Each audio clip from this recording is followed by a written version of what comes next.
Welcome to another video by Grand Inquisitor Chris.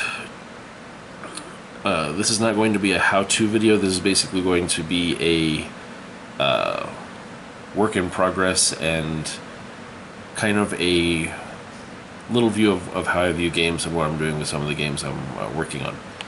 Now, I'm sure most, if not all of us, love the Mad Max series of movies and the whole genre, in fact, of Mad Vehicle movies. So a long time ago I bought a board game called Thunder Road, and it's always interesting to me when I buy some of these really out of print games that have been out of print forever, but I somehow managed to find like a really good deal on it here and there because I keep an eye out. So it took me a while to get a copy of Thunder Road, but eventually I did. Now I'm a miniatures gamer, and it's kind of a sickness for me because I like to pimp out my games and make them look as nice as I possibly can.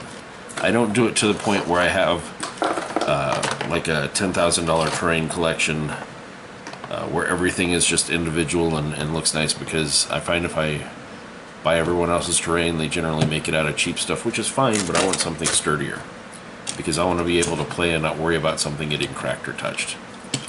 And especially since most people don't treat terrain gently, they kind of just toss it around. So let's get back to Thunder Road. When I'm pimping my games out, I like to take them to the farthest extent that I can. Thunder Road is a real simple board game. I will put a link to the Board Game Geek description of it. But it's basically Mad Max. So the Thunder Road comes with 4 teams, and each team gets the same 4 vehicles. And basically what you're doing is you're racing down a road so that you can try and eliminate your opponents, and it's not really winning a race because there's no finish line, it's just you're trying to be the last guy standing on the board. In the Mad Max movies, when they're doing the tanker chases and stuff, because in actuality they have Mad Max pretty much follows the same formula for every single one of them, you end up with these car chases. Sometimes they're chasing a tanker, sometimes they're chasing a car. But each team has, let me zoom in. Each team has a gyrocopter, and they're all the exact same miniatures. I just painted them up. So each team has a gyrocopter, an interceptor, and this is the way the miniatures come out. All I did was paint them. They come already with these little armor plates and cutaways and stuff. Dune buggy, and kind of a boss car. So each game comes with each team comes with that, and you're essentially trying to be the last man standing during this chase down a road. So the helicopters can only come into play and be effective as long as you have ground vehicles. The ground vehicles are going to be chasing after, trying to get to the end of the board and eliminate everyone else's vehicles. The board setup for the game is unique in that it is modular, so basically when one board is finished, you take and go ahead and put a new board out and slide the other 2 boards down. There's 2 ways to eliminate enemy vehicles in the game. The first is through combat. The second is by eliminating them by them being on that last board when it gets changed out. So basically there's 3 boards in the game. You're going to have 2 boards down. When the cars get to the end of the first board and they jump onto that next board, you take that last board out, and any vehicles that are on it are eliminated. So you really want to get as far as you can, as fast as you can. Now, I really like Mad Max Fury Road, even though I find that it's kind of a little bit going overboard on the social justice warrior messaging. So I've seen some of the people in the Thunder Road groups talk about using these Pez dispensers because they're a good size for a war rig. Let me get one that's a little less modified. So this is one of my war rig ideas, and what I did was I put some plastic on the side of the back of the Pez dispenser to thicken it up a little bit. I'm doing some modifications to all of the cabs. I'm going to add some more stuff on. This one is probably my least finished one. I'm trying to get the fronts of the trucks finished up before I really work on the backs. But I've got this one that's further along.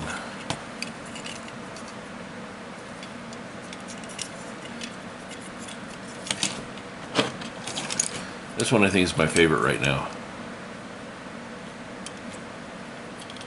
Still quite a ways from finished on these. I want to get a few more things to put on top. I'm looking for some of my bits boxes that had small vehicle parts in them. And for those of you that play Thunder Road, I've seen people post that they had these, but I haven't really seen a lot of people posting rules. So these are the rules that I'm looking at trying out when I finally get these finished up and get them out on the board. First is going to be that these are going to be the rank of these vehicles is basically going to be the length of them plus 1 in spaces. So this one actually takes up 4 spaces, so it would be a rank 5 because it's going to be 4 spaces plus 1. For ramming on these is still considered an attack, but it's done differently than with regular vehicle ramming. Regular vehicle ramming, I look in the rules basically say that you can only ram another vehicle if you get the exact number of spaces on your die roll to get to that space. So if this one, these squares are not to scale for those of you that don't have the game. So let's say if this one's in this square, this one's in this square. In order to ram this vehicle, this would need to get a 3 on his die roll, so he could go 1, 2, 3. If he got a 4 that would get him to here, he can't ram, so he's going to have to go around. And I kind of look at that as them wanting to be in the best possible position, and the ramming in the vehicle in the movies is not that is not nearly as common as we would think. Mostly they're just kind of bumping each other. They don't want to damage their own vehicles. They don't want to damage or do too much damage to the vehicle they're trying to capture. So that's kind of how I'm looking at the ramming thing on it. But when you look at the war rigs are different because the war rigs are willing to ram stuff. They're willing to basically push their way through and do whatever they have to because they're war rigs and they're big and they're pretty hard to damage. So what I'm looking at for the war rig rules is war rigs don't have to roll the exact number because there's no reason that a war rig would try and slow down. They want to keep pushing them and go through everything. So let's say that this one is in this square, this one is directly behind it. They're doing a vehicle chase trying to get out. A war rig can ram anything that is in front of it. Doesn't have to roll the exact number of spaces or not. Now, the caveat to this is that if the war rig does not succeed in destroying the vehicle that it rams, it basically pushes that vehicle along. So let's say that the war rig went to drive through this vehicle and rolled a 3. So 1, 2, 3. If the war rig did not destroy the car, it would basically push it forward 3. So this kind of could help your opponent. If you don't destroy their vehicle, then you could potentially help them get a little further ahead. Then there's shunting. So in a lot of the movies, especially in Thunder Road, since there's the road bonus rules, if you end up with vehicles alongside it, the truck may need to move around depending on what it's going to go through. Because you want to avoid obstacles, you want to avoid anything that it can't go through, especially if you're using some of the custom boards like the bridge. You want to be able to get around. So if the vehicle decides to move, and this could be a potential for attack, this is not considered an attack like normal ramming is, but shunting basically would allow you to move sideways and forward. Because in the game the squares are offset, so you couldn't move exactly sideways, you'd be basically moving slightly forward. So for this instance, let's say that this one is here and here. The vehicle wants to move forward 1. Well, if it hits these, or if it's going to hit these, it would potentially displace them. A shunt attack would be you need to roll a 6. If you succeed at the 6, then you basically destroy the vehicle as if it was a normal ram, or you affect it as if it was a normal ram. The vehicles, if they shunt into another one, put them back here. Okay, so this vehicle wants to shunt pushes and displaces this one. This one, if it survives the semi's shunt, then would displace this one with another shunt attack. Basically, oh sorry, didn't realize it all got out of frame. Let me go back. So we've got these two vehicles here. Wants to make a shunt attack, moves forward, doesn't succeed in destroying this vehicle, so this vehicle is displaced sideways. This one then makes a shunt attack against this one, because it's an unintentional attempt at ramming. So basically it has to roll a 6 to damage this one. If it doesn't, it just moves this one out of the way. And the reason that I'm looking at this rule is because it's a simple rule, but semis are not the most speedy and maneuverable of vehicles. So when you see them in the movies and they decide they're going to ram someone, they usually kind of swerve a little bit. That kind of telegraphs what they're doing to their opponent.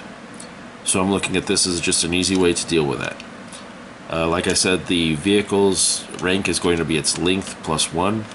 A war rig must occupy at least 2 squares. So the lowest rank war rig you could have would be a rank 3. To attack a war rig, you have to roll 2 dice, and you have to roll its rank or higher. So this would be a rank 5 vehicle because it's going to occupy 4 squares by the time it's done.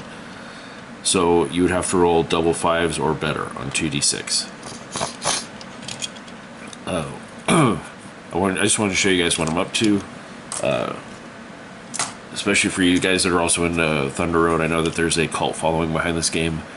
I haven't actually gotten to play it yet, but it just looks like so much fun, and I really wanted to get some war rigs done because I've watched a little bit too much Mad Max lately, and I just really wanted to work on something like this.